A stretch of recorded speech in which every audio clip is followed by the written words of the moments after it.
Hello दोस्तों, welcome to DSD cars. और भाई आज की वीडियो में बात करेंगे कि किया कैरेंस के इंजन में कितनी क्या आवाज़ आती है और कितना इंजन हिलता है जब आप उसको रेव करते हैं या स्टार्ट करते हैं। तो इस वीडियो में किया कैरेंस के डीजल इंजन की हम बात कर रहे हैं, क्योंकि डीजल इंजन में अक्सर माना जाता है कि जो आवाज़ है या वाइब्रेशन है वो ज़्यादा होता है। लेकिन किया कैरेंस में कितना क्या वाइब्रेशन है, कितना स्मूथ और रिफाइंड इंजन किया कैरेंस में यूज़ किया गया है, वो हम लोग देख लेते हैं।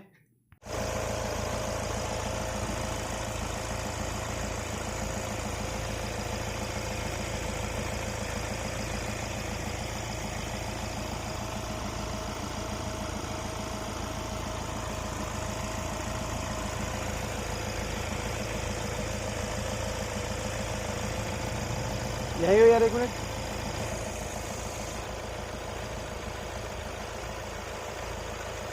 तो नॉर्मल स्टार्टिंग में जो साउंड है वो इतना आपको सुनाई देता है, लेकिन अगर हम रेव करते हैं तो कितना क्या साउंड आपको सुनता है वो भी एक बार देख लेते हैं।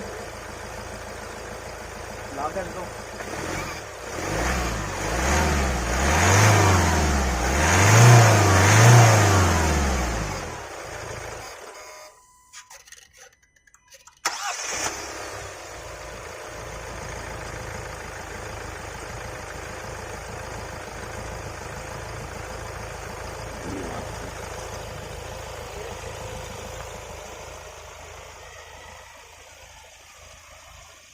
तो भाई डीजल इंजन होने के बावजूद भी जो रिफाइनमेंट है वो आपको जबरदस्त यहाँ पे मिलता है किया कैरेंस में। बाकी मुझे तो कुछ ऐसा फील हुआ, आपको क्या फील हुआ वो भी आप भाई कमेंट करके बता सकते हैं। मेरे हिसाब से तो जो किया कैरेंस का इंजन है डीजल इंजन वो काफी साइलेंट है। तो किया कैरेंस के डीजल इंजन में आपको भाई 1493 सीसी 115 पीएस और 250 एनएम टॉर्क के साथ में जो इंजन है वो मिलता है। और इतना बड़ा इंजन होने के बावजूद भी काफी साइलेंट इंजन यहाँ पे भाई दिया गया है। तो यही था आज का छोटा सा वीडियो। अगर वीडियो अच्छा लगा हो तो प्लीज चैनल को सब्सक्राइब कर देना और मुझे अपना सपोर्ट देते रहना। वीडियो को एंड तक देखने के लिए थैंक यू दोस्तों।